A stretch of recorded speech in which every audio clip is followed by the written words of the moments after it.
I could share like these two actually. I was a greenie, obviously, brand new. First couple weeks, I was with my trainer. I had a wonderful trainer, native, spoke perfect English. But for the first little bit, I don't know if I'm going to share this, but I will. For the first little bit of my first 3 weeks of my mission were actually really difficult.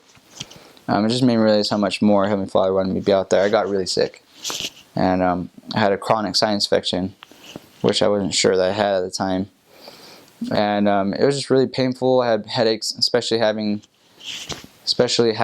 to learn Chinese. Just made it even worse. Every time we'd get on this bus, and like I just felt like sick all the time. For the first 3 weeks, I was like, I just can't make this, and it's like this is terrible. I was like, I can't learn language. I don't understand the Chinese culture. Like it was just difficult, and but I remember just like being on my knees again. I had a companion, or someone from my district lived with me, and it was the greatest blessing to have him there with me.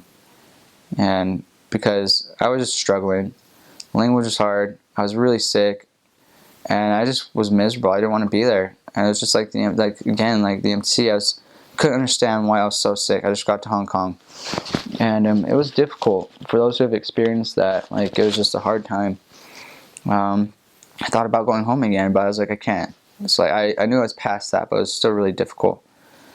And but the fact that I just every night when I prayed, I felt comfort, and again, just a little blessing, but it just came down to prayer. And I think Heavenly Father was pounding it into me to don't forget about praying. Sometimes we do, and I really developed to love to pray, and it changed my whole entire mission. That experience in the end of the MTC just made me rely upon God more and more and more, and I got better. I saw the mission doctor, even though he had the most weird things for us to do to get better, unusual. He had a snuff salt. It helped, but it didn't help me get better. And like it helped me get better, but not completely. But it helped me, the headaches kind of go away. I still had them, but I wasn't like terribly sick. And the fact that Heavenly Father provides certain people to be there for you as well. I had this guy who was with me. His name's Elder Jolly, or Matt Jolly. He's one of my great friends, one of my best friends. And he was just there. Heavenly Father knows who we need.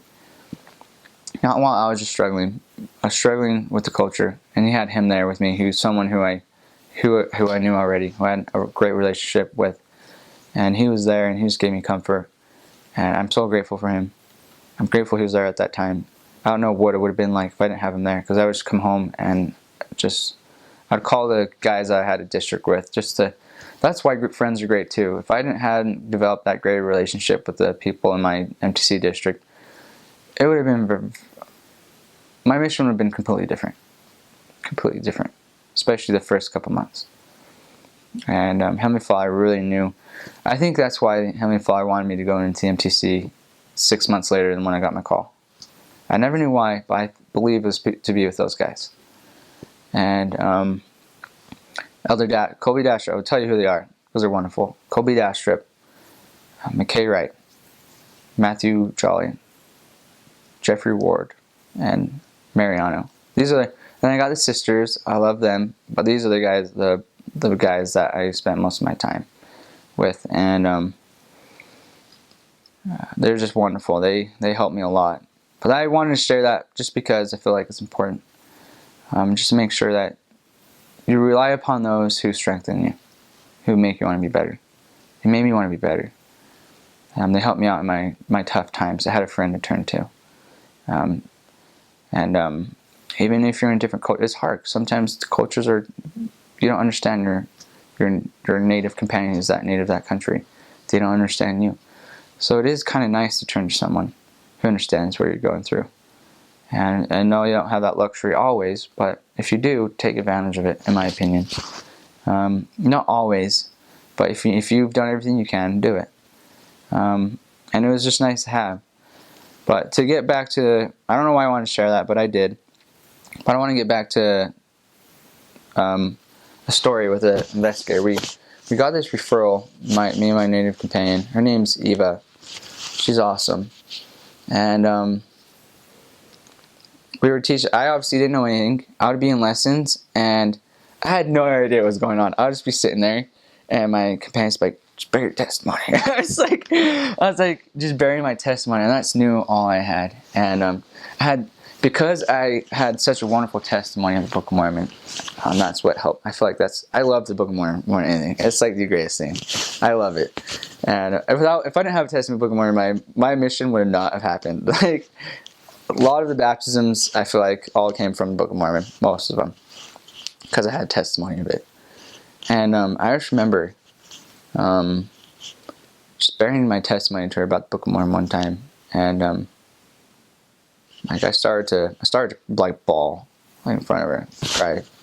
And I think, and my companion as well, he bore his testimony as well. And just like at that time, I didn't understand, but I think we had a profound impact on her. The Spirit did.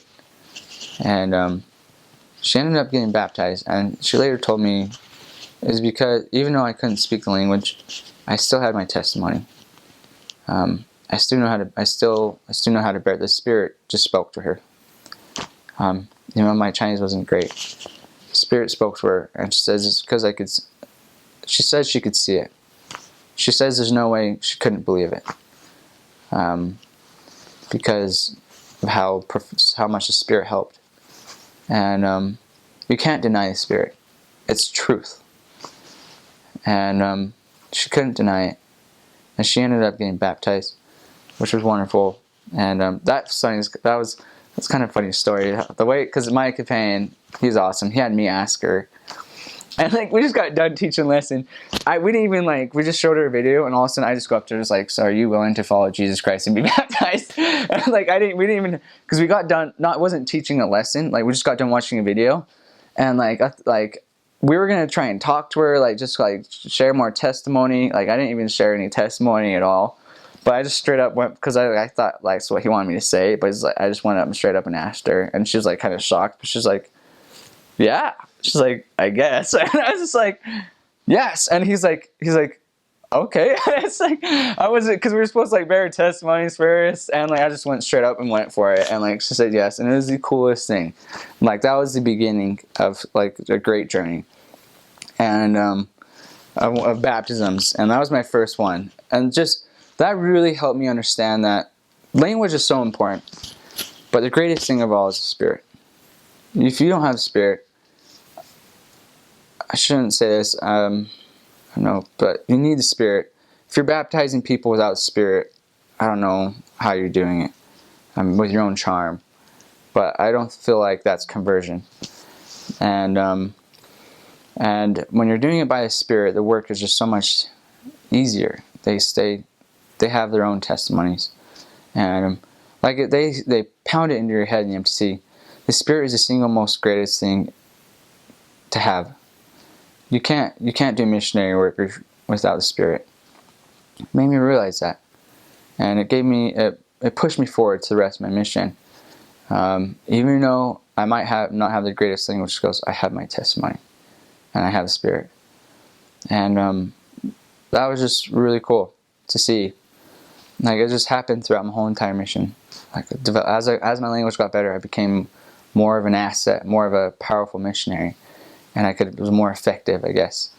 And just more experiences too.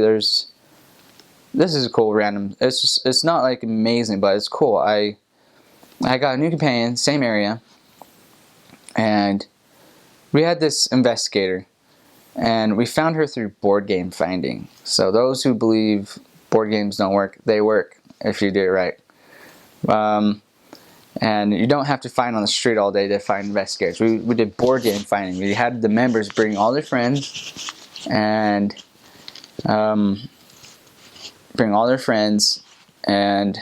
they just invited their friends, and we played board games, and we got to teach lessons because of it. Just awesome. And we found this investigator. She's about 14 years old, 13, 14, and she really wanted to get baptized, but her parents were completely against it. And So one day we're feeling we're just like, we need a scripture for her. Because we had to read scriptures every day. She's like, I've been reading and I received no answers yet to like what I should do. And my companion and I his name's Elder Wink, Ben Wink. And I actually grew up with him, which is kind of cool. And we were just sitting there flipping through comp studies, trying to find scripture that would give her comfort. We couldn't find anything. It's like, one of us, I can't remember, like, we're just sitting there like pulling, all right, I was like through the Book of Mormon. I was like, okay, the first page you turn to, just open it rambling, that's gonna have the right scripture on it. And he did it. And he flipped it open, perfect scripture for her, and she was just so grateful. We shared that scripture with her, and she's like, this is exactly what I needed. It meant a lot to her. It meant a lot. Heavenly Father knows, even if other people understand our personal needs, He knows. And He knew what she needed at that time. And she was just so grateful. And like, I will never forget that experience. To see, like, to show our faith too, to say, like, the scripture that we're going to need, you'll find it right now. And without the scriptures, obviously, as well, you can't do missionary work. I feel like you need the scriptures space. And we're able to do that for her. And it was just cool. It was a really interesting, fun experience to see how she reacted to it, that she needed that.